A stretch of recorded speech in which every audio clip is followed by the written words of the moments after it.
Hello students, आज हम लोग क्लास 10th मैथ चैप्टर 1.4 का क्वेश्चन नंबर 2 देखने जा रहे हैं।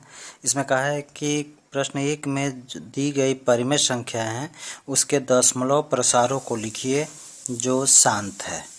यानी कि प्रश्न नंबर 1 में जो हम लोगों ने देखा है कि शांत और अशांत, उसमें जो शांत है उसी को छांटना है।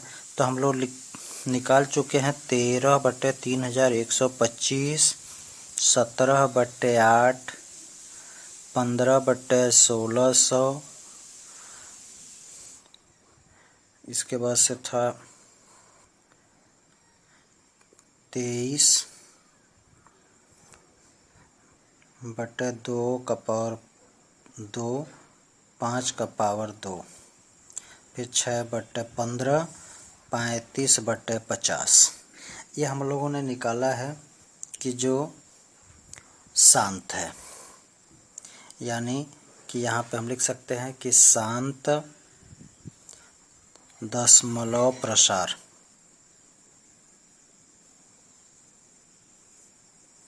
करने वाली परिमेय संख्याएं।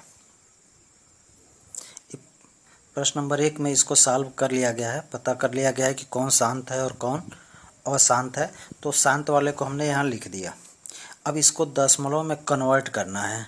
तो देखिए, इसमें दशमलव में कन्वर्ट करना है तो ये आपके ऊपर डिपेंड करता है। दो मेथड से बता देते हैं। जैसे 13/3125 है तो इसका गुणनखंड किया जा चुका है।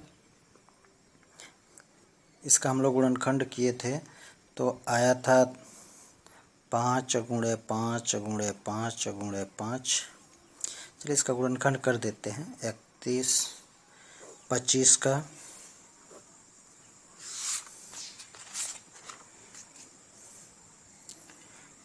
तो 5 से काटते हैं, 5 6 30, 5 625 हो जाएगा।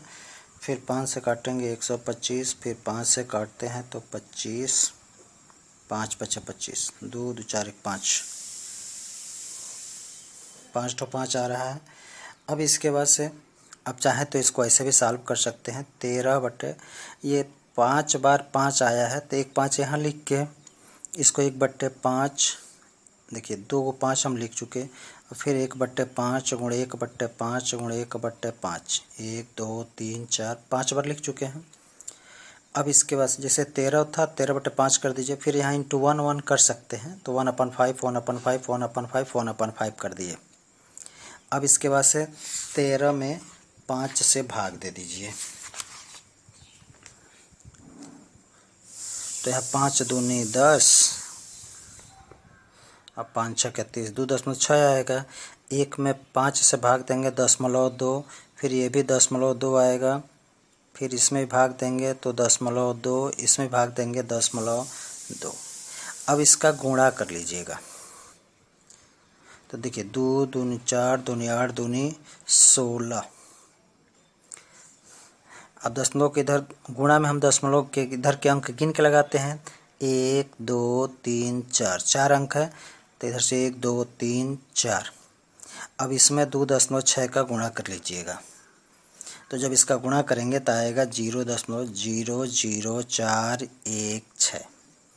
एक तो यह मेथड हो गया। अब इससे हम इजी थोड़ा सा कर देते हैं। इसमें थोड़ा सा ध्यान दीजिएगा। इसमें 13 था 5×5×5×5×5। अब हम ऐसा करते हैं कि इसको 10 के रूप में लिख लेते हैं। तो 10 के रूप में लिखने का मतलब है कि इसमें हम 2 से गुणा करें तो 10 आ जाएगा। 5 दूनी 10। तो जितना हम नीचे गुणा करेंगे उतना ही ऊपर गुणा करेंगे। तो देखिए 13/5 ×5×5×5×5×5। अब देखिए यहाँ पे हम 1 2 3 4 5 ठो 5 है तो 2 से गुणा कीजिएगा 5 बार।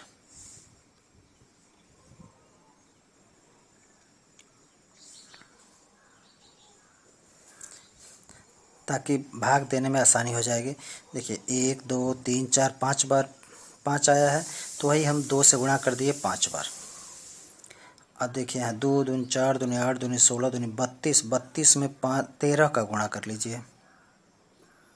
तो 3 दूनी 6, 3 त्रिक 9, 32 एकम 32, 6 1 4, 416 हो गया ऊपर। अब देखिए 5 में है 2 का गुणा कीजिए 10, 5 में 2 से गुणा कीजिए 10, सब 10 आएगा 5 बार। अब इसके बाद से 416 बट्टे, अब 10 में 10 का गुणा करेंगे 100, 100 में 10 का गुणा करेंगे 1000, फिर इसका गुणा करेंगे 10,000, फिर यहाँ पे लाख में आ जाएगा। यानी 1 2 3 4 5 जीरो है, 5 जीरो बढ़ा लीजिए। अब देखिए इसका सिंपल मेथड, 1 2 3 4 5 अंक हैं, तो जब 5 अंक हैं तो हम यहाँ से 5 अंक बाद दशमलव लगाएंगे। अब 5 अंक बाद दशमलव लगाने का मतलब है कि 1 2 3 तीन ही अंक है, तो इधर 2 जीरो बढ़ा करके दशमलव लगा देंगे। इधर कोई पूर्णांक नहीं है इसलिए हम 10 जीरो लिख देंगे। ये भी मेथड है। देखिए 17/8 है, तो इसको चाहें तो आप 17/2 गुणे 2 गुणे 2 लिख सकते हैं, या इसी को 17/2 यहाँ पे इंटू 1/2 कर सकते हैं, फिर इसका हो जाएगा 1/2। अब 17 में 2 से भाग देंगे तो 8.5 आएगा, फिर इससे भाग देंगे तो 10.5, 1 में 2 से भाग दे दीजिएगा, 10 में बढ़ा के 0, 2 पचे 10। अब देखिए इससे भाग देंगे तो 10.5 आएगा। अब इसका आप गुणा कर सकते हैं, जब गुणा करेंगे तो आ जाएगा 2.125, या इसको अभी जो बताए हैं वैसे ही लगाना हो तो 17/8 है, तो यहाँ 17/8 का गुणनखंड 2 गुणे 2 गुणे 2। अब देखिए हमको 10 के रूप में लाना है, तो इस 2 में कितने का गुणा करें तो 10 आ जाए, 5 से करना पड़ेगा, तो यहाँ 5 से हम ऊपर भी करेंगे गुणा और नीचे, ताकि इसके मान में कोई अंतर न पड़े। अब देखिए यहाँ पे 2 आया है, तो इस 2 को 10 के रूप में कन्वर्ट करने के लिए फिर 2 में 5 से गुणा कर दें ऊपर नीचे, फिर यहाँ 2 आया है तो फिर इसमें हम 5 से गुणा कर दें ऊपर नीचे। केवल हमको 10 के रूप में लाना है ताकि भाग देने में आसानी हो जाए। अब देखिए ऊपर वाले का गुणा कर लीजिए, 5 पचे 25, 125, 125 में 17 का गुणा कर लीजिए, 7 पचे 35 और 5 दूनी 10, 3 13, 7 एकम 7 1 8, इसे आप गुणा कर लीजिएगा।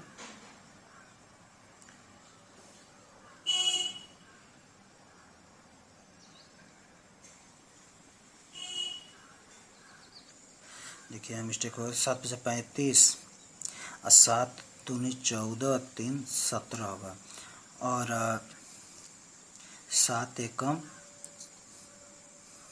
7 1 8, तो 7 5 12, 8 2 10 1 11, 2125। अब बट्टे हो गया, देखिए 2 पचे 10, फिर यहाँ 2 पचे 10, 2 पचे 10। देखिए 2125 बटे इसका गुणा करेंगे तो 1000 होगा।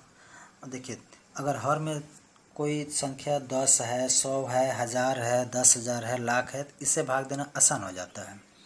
तो अब यहाँ 3 जीरो है, यहाँ से 3 अंक बाद दशमलव लगा लीजिए, तो 1 2 3, तो हो जाएगा 2.125।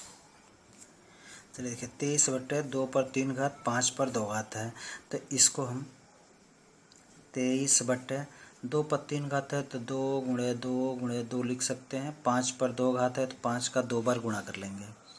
अब देखिए यहाँ पर हमको लाना है नीचे 10, तो इस 2 में 5 से गुणा करें तो 10 हो जाएगा, इस 2 में इस 5 से गुणा करें तो 10 हो जाएगा, लेकिन इस 2 के साथ 5 आना चाहिए, लेकिन 5 इसमें है नहीं, इसलिए हम 5 से ऊपर नीचे गुणा करेंगे।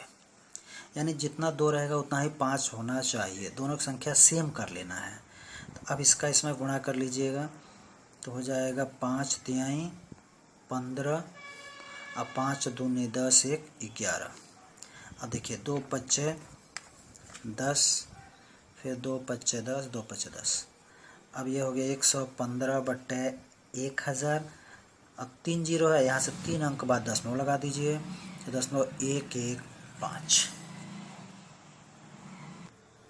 चलिए अगला देखते हैं 6/15।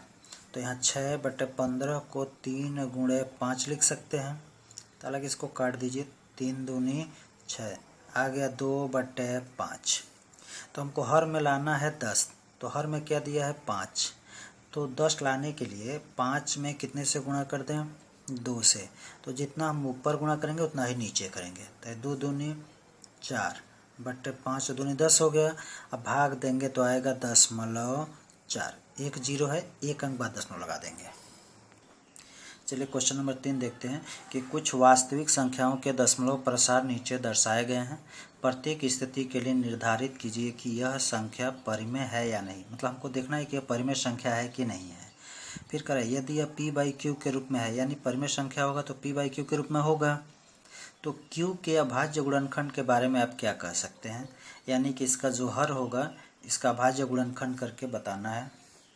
तो चलिए देखिए, इसमें पहला क्वेश्चन है 43.123456789।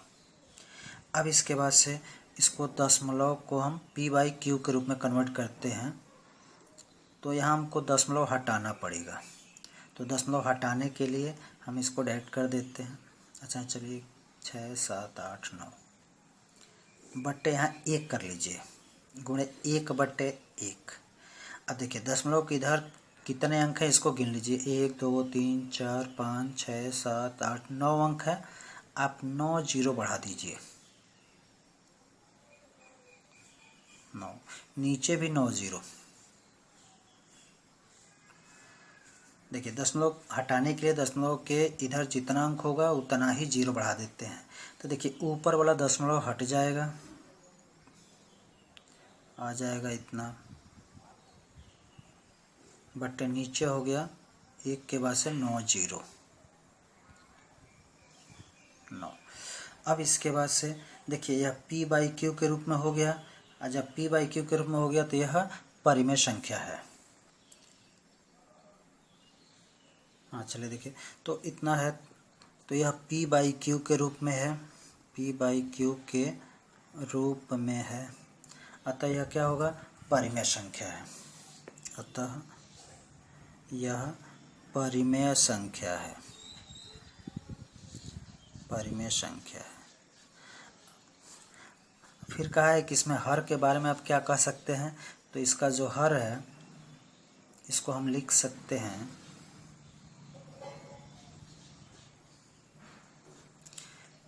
9 जीरो है, तो इस पर हम 10 पर 9 घात लिख सकते हैं। अब देखिए, अब ऐसा नहीं करेंगे कि 1 2 3 4 5 6 7 8 9, तो 9 जीरो में 1 जीरो लिख दिए तो यहाँ 8 ही लिखिएगा, नहीं। जैसे 100 है तो 100 को हम 10 पर 2 घात लिख सकते हैं, तो केवल हम जीरो काउंट कर लेते हैं, 1 2 2 जीरो है, 2 घात कर दिए। 1000 रहेगा तो 10 पर 3 घात कर देंगे, 10 गुणे 10 गुणे 10, तो 3 जीरो है, 3 घात कर देंगे। तो ऐसे ही इसमें 9 जीरो है तो 10 पर 9 घात कर देंगे।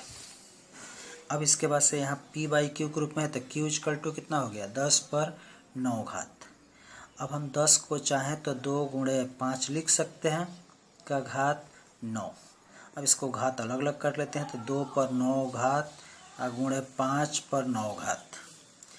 देखिए इसके गुणनखंड में क्या आ रहा है, 2 और 5, तो q के अभाज्य गुणनखंड 2 और 5 दोनों है, क्योंकि इसके गुणनखंड में 2 और 5 दोनों आ रहा है। यानी कि हम इसका गुणनखंड करें तो 2 गुणे 2 गुणे 2 9 बार आएगा, 5 गुणे 5 गुणे 5 गुणे 5 ये 9 बार आएगा। यानी इसमें 2 ही संख्या रहेगा, 2 और 5। चलिए देखिए अगला क्वेश्चन है 0.1200120000120000 इस तरह से दिया है। तो अब देखिए परिमेय और अपरिमेय संख्या हम लोग पढ़ चुके हैं। तो परिमेय में बताया गया था अगर दशमलव में है तो कोई और ये जो कटे ना, तो इसके लिए बताया गया है कि इसमें अंकों की पुनरावृत्ति होना चाहिए। अगर अंकों की पुनरावृत्ति हो रहा है तो वह परिमेय होगा, पुनरावृत्ति नहीं होगा तो वह अपरिमेय होगा। देखिए यहाँ डॉट डॉट करने का मतलब इसके आगे लिख सकते हैं, इसमें अंकों की पुनरावृत्ति नहीं हो रहा है। 1 2 0 है तो यहाँ 1 2 0 0 कर दिया है, यहाँ 0 0 कर दिया है, तो पुनरावृत्ति नहीं हो रहा है। इसलिए हम कहेंगे कि इतने का दशमलव प्रसार अशांत। देखिए डॉट डॉट करने का मतलब यह कटेगा नहीं, ऐसे ही चलता जाएगा, तो इसको अशांत। और यह अनावर्ती है।